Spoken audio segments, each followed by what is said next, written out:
Bonjour à tous et bienvenue sur Blade from Liberty. Alors aujourd'hui je vais vous présenter le Tops Knives Bushcrafter Kukuri 7.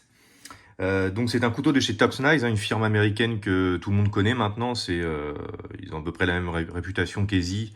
La seule différence près que ils finissent leurs couteaux à la main. Donc on peut les qualifier de semi-industriels, ces couteaux.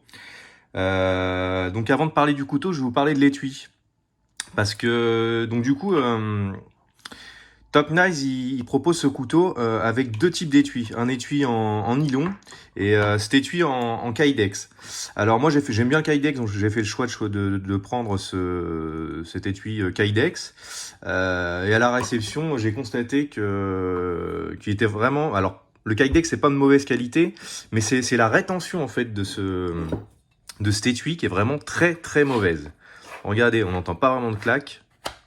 Donc on peut supposer, vous pouvez supposer derrière votre écran que la rétention est vraiment très mauvaise, mais regardez, je peux désengager le couteau vraiment avec deux doigts.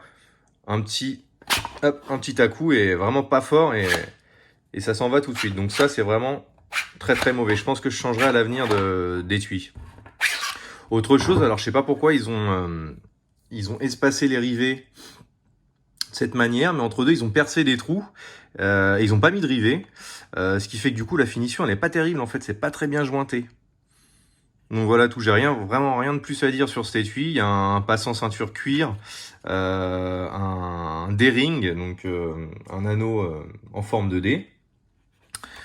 Et voilà, j'ai rien de plus à dire sur cet étui. On verra bien l'usage que ça donne, mais à mon avis, je le garderai pas longtemps. Voilà, donc concernant le couteau, donc c'est un couteau avec une lame en forme kukri. L'acier donc est en 10,95, acier au carbone, de dureté 58 HRC. Au niveau de la prise en main, donc c'est des plaquettes en micarta avec des intercalaires rouges. On peut constater que ces manches sont vraiment très fins. Et on le ressent au niveau de la prise en main en fait.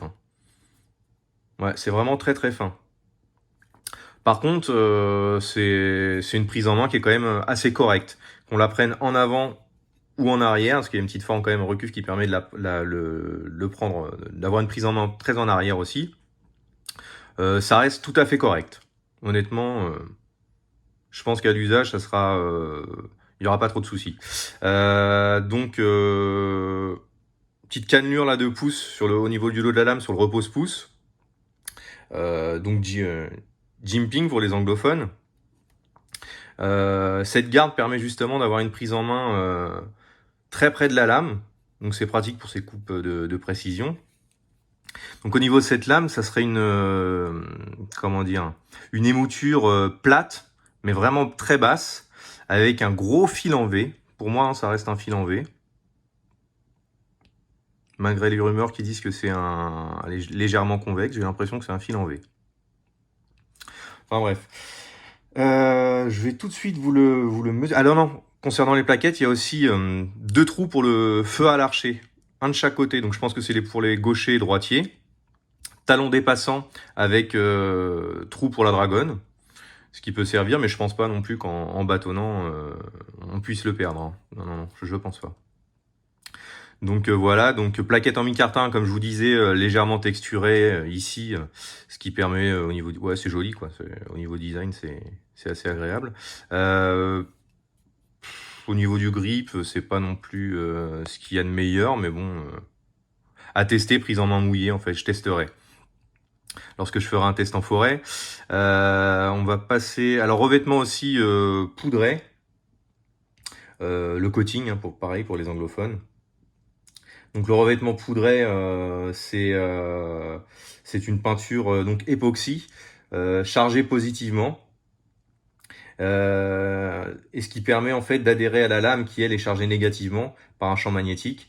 Ça lui permet d'adhérer provisoirement le temps de passer en fait la lame au four, le couteau au four, ce qui permet à cette peinture de fusionner donc d'entamer la polymérisation. Donc voilà. ce qui permet d'avoir un revêtement assez costaud, qui tient, mais en fait pas tant que ça.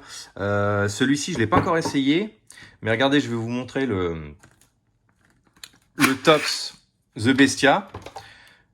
J'ai fait un petit test en forêt, pardon, vous pourrez voir ça sur mes vidéos. Je l'ai pas utilisé très longtemps, hein, maximum 5 minutes. Et à ce niveau-là, en fait, bah, c'est vraiment la partie qui a vraiment le plus tapé. Ça a commencé, bon, les marques noires, c'est pas gênant, mais à la base, c'est un revêtement qui est c'est poudré, donc c'est assez rugueux. Et sur la partie qui a vraiment frappé, c'est déjà tout lisse. Donc, je suis pas sûr que le revêtement tienne hyper longtemps. Mais c'est mieux que rien, ça permet quand même de protéger la lame, hein, d'éviter qu'elle rouille, parce que c'est vrai que l'acier au carbone, ça va vraiment très vite à rouiller, hein. Moi je vis en milieu tropical et même en laissant le couteau neuf dans une touque ou autre, le fil de la lame arrive à rouiller, donc faut vraiment bien les entretenir, ce genre d'acier. Et donc pour en revenir aussi à l'étui assez rapidement, la rétention sur cette lame est pas du tout pareil. Regardez. Voilà. Et là, ça bouge vraiment pas du tout. Malgré qu'ils aient mis quand même un petit bouton pression, un petit passant avec un bouton pression pour accentuer cette rétention, hein, parce que toute la partie supérieure est ouverte. Bah là, pour le coup, c'est beaucoup mieux fait, quoi.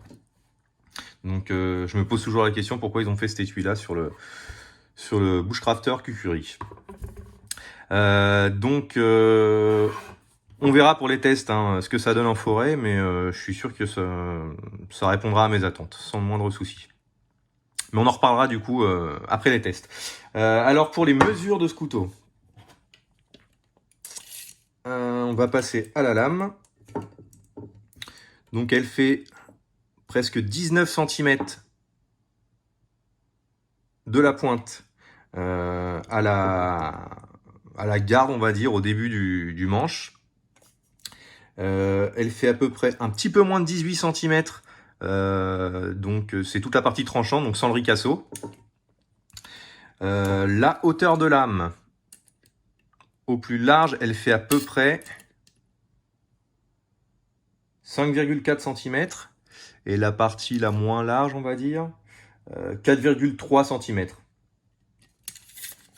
Donc voilà, alors pour l'épaisseur de la lame, la plupart de leurs couteaux comme ça, de leurs gros couteaux font un quart de pouce, donc 0,25. Donc en millimètres, ça correspond à 6,35 mm. Donc c'est l'épaisseur globalement d'un ESI 5, pour comparer. Alors qu'est-ce que ça donne? Je suis un peu plus, je dois mal m'y prendre. Voilà. Bon, ça donne 6,38, 6,37.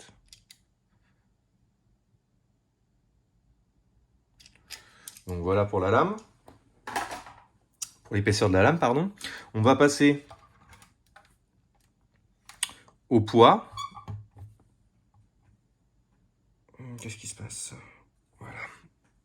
Alors couteau seul, on est sur 626 grammes.